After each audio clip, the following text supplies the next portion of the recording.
Welcome students. आजच्या या लेक्चरमध्ये आपल्याला स्ट्रक्चर ऑफ न्यूक्लियस पाहायचं आहे. Nucleus was first described by Robert Brown in 1831. न्यूक्लियसचा शोध पहिल्यांदा रॉबर्ट ब्राउन या सायंटिस्टने लावलेला आहे. Nucleus is stained by basic dyes. बघा, आता स्टेनिंग ही प्रोसिजर आपण बॅक्टेरिया किंवा प्रोकॅरियोटिक सेलमध्ये पाहिली होती. Gram negative, gram positive. Staining म्हणजे काय, तर एखाद्या ऑर्गेनेलला किंवा एखाद्या पार्टला कलर करणं, जेणेकरून मायक्रोस्कोप खाली ऑब्झर्वेशन करत असताना ती आपल्याला इझी जावी यासाठी स्टेनिंग मेथड या वापरल्या जातात. आणि त्या स्टेनिंग मेथडसाठी न्यूक्लियसला जर आपल्याला कलर करायचा असेल, स्टेन करायचं असेल, तर it will take basic dye. Basic जे डाय आहेत त्यांचा वापर करावा लागतो. It was named chromatin by Flemming. या न्यूक्लियसलाच क्रोमॅटिन असं नाव फ्लेमिंग या सायंटिस्टने दिलेलं आहे. Normally there is only one nucleus per cell, but sometimes the number may vary.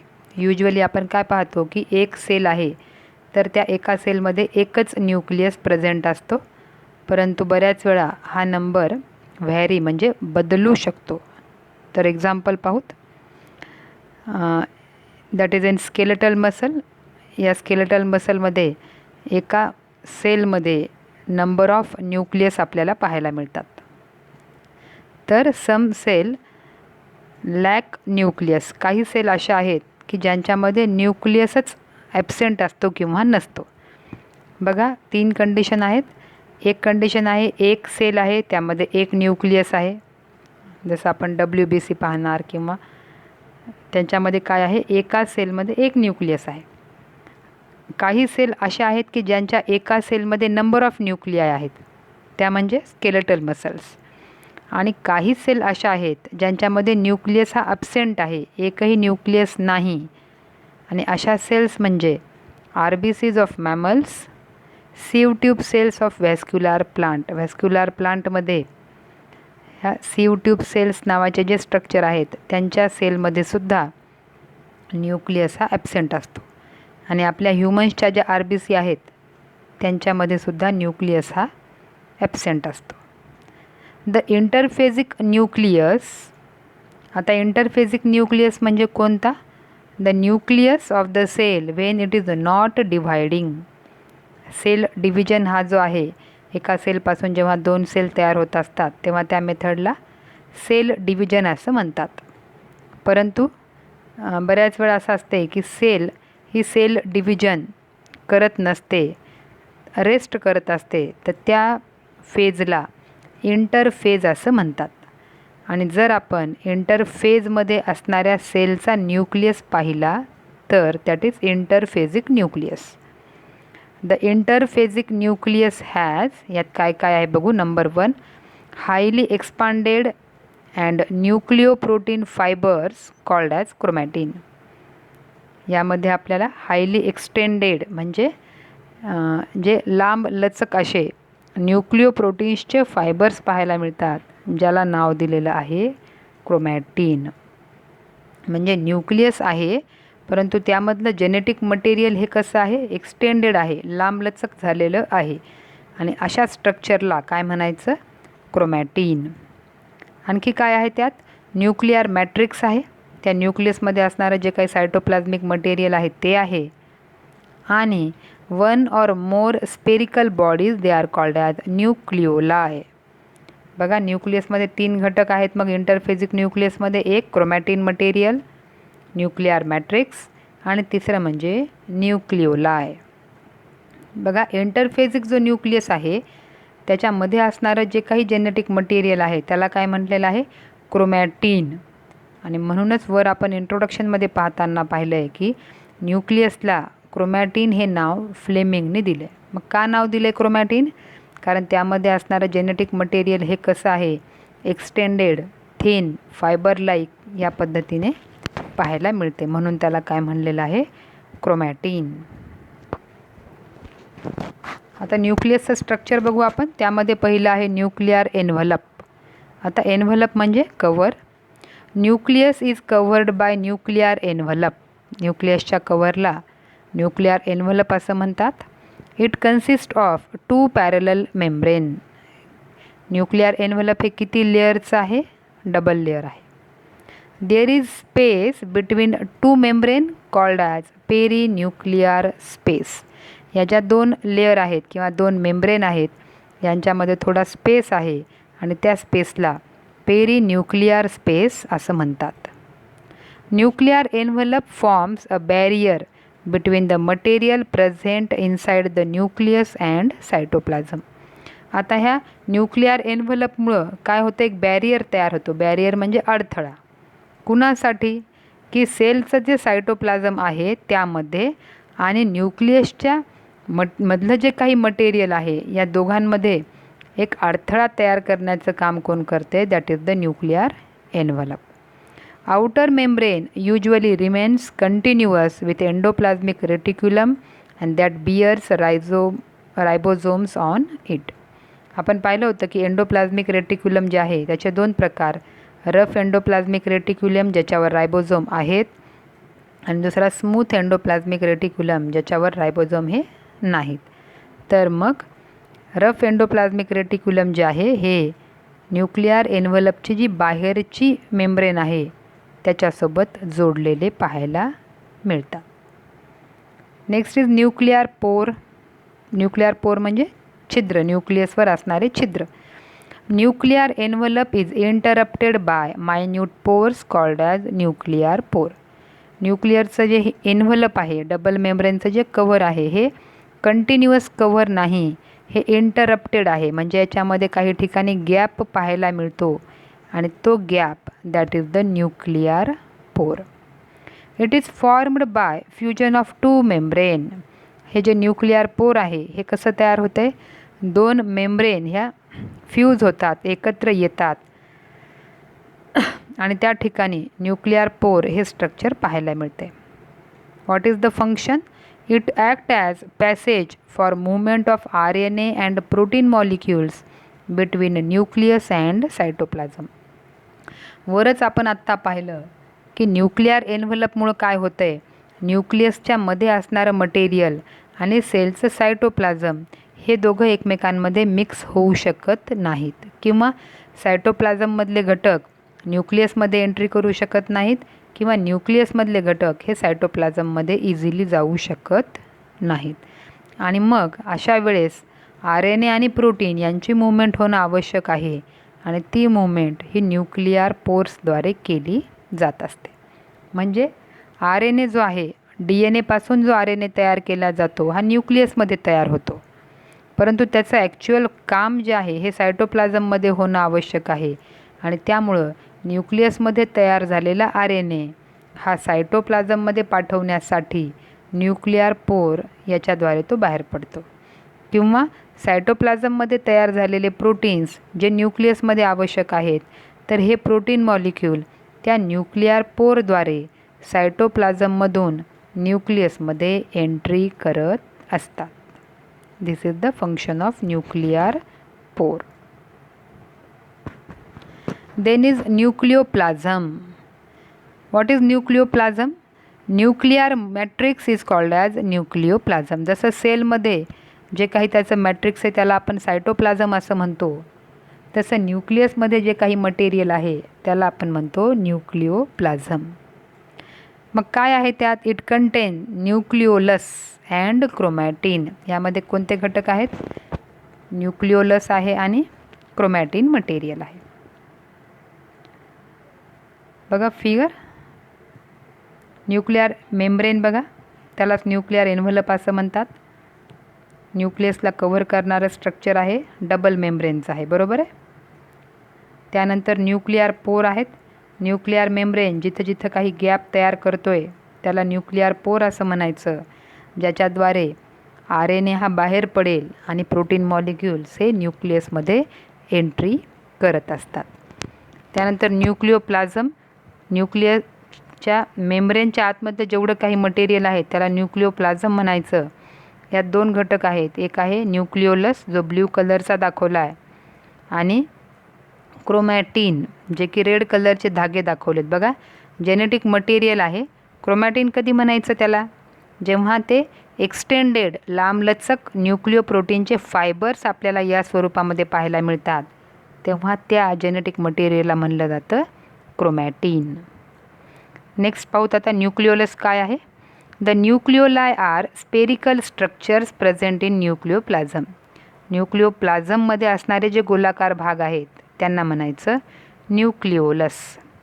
Nucleolus is continuous with the rest of nucleoplasm and it is not a membrane bound structure.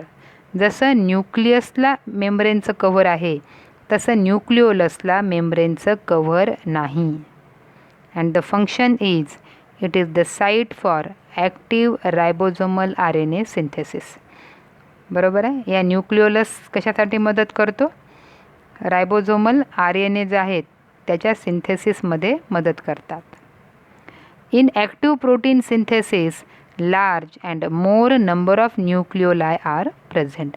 आता इथं आपल्याला फिगरमध्ये एकच nucleolus दिसायला लागला आहे, परंतु जेव्हा protein सिंथेसिसचे काम चालू आहे अशा वेळेस आकाराने मोठे आणि बऱ्याच वेळा एकापेक्षा जास्त न्यूक्लिओलाय हे आपल्याला न्यूक्लियसमध्ये पाहायला मिळतात. So this is structure of nucleus, ज्याच्यामध्ये आहे बाहेरचं कवर न्यूक्लिअर मेम्ब्रेन, मेम्ब्रेनवर असणारे न्यूक्लिअर पोर्स, मेम्ब्रेनच्या आतमध्ये असणारं न्यूक्लिओप्लाझम आणि न्यूक्लिओप्लाझममध्ये असणारं न्यूक्लिओलस आणि chromatin material. These are the parts of nucleus. तर आता जेनेटिक मटेरियल जे आहे न्यूक्लियसच्या आतमध्ये असणारं ते आपण पाहणार आहोत. And that is in the form of chromosomes. त्याला आपण काय म्हणतो? DNA म्हणतो, किंवा त्याच DNAची अरेंजमेंट ही 46 क्रोमोझोम या स्वरूपात झालेली आपल्याला पाहायला मिळते.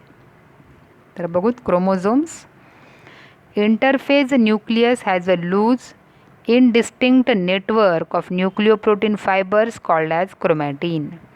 आत्ताच आपण पाहिलं की जेव्हा सेल ह्यामध्ये सेल डिव्हिजनची प्रोसेस चालू नाही, म्हणजे सेल ही इंटरफेजमध्ये आहे, तर अशा इंटरफेजिक न्यूक्लियस जो आहे यामध्ये आपल्याला जेनेटिक मटेरियल हे कसं दिसतंय?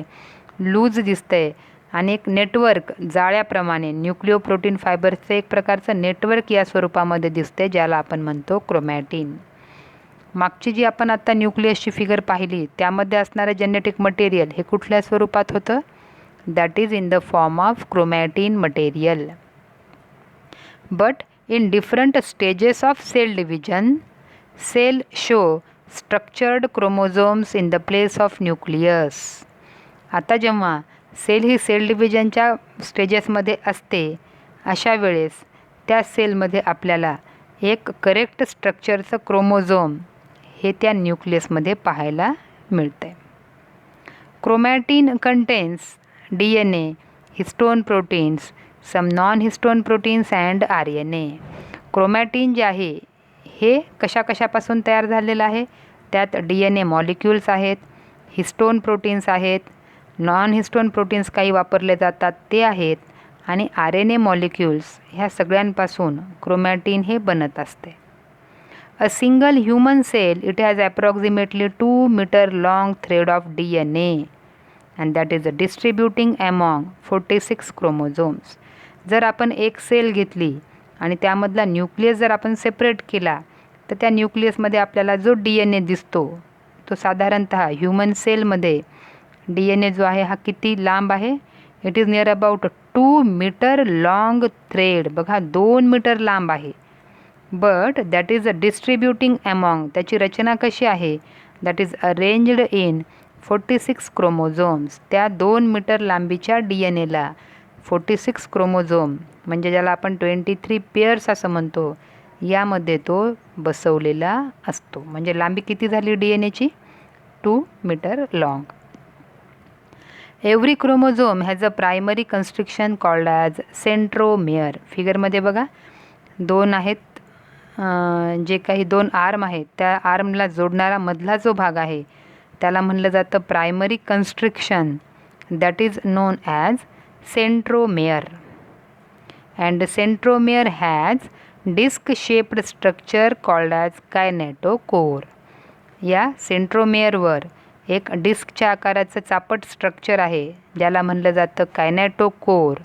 आणि ह्या कायनेटोकोरवर सेल डिव्हिजनच्या वेळेस स्पिंडल फायबरचे अटॅच केले जात असतात.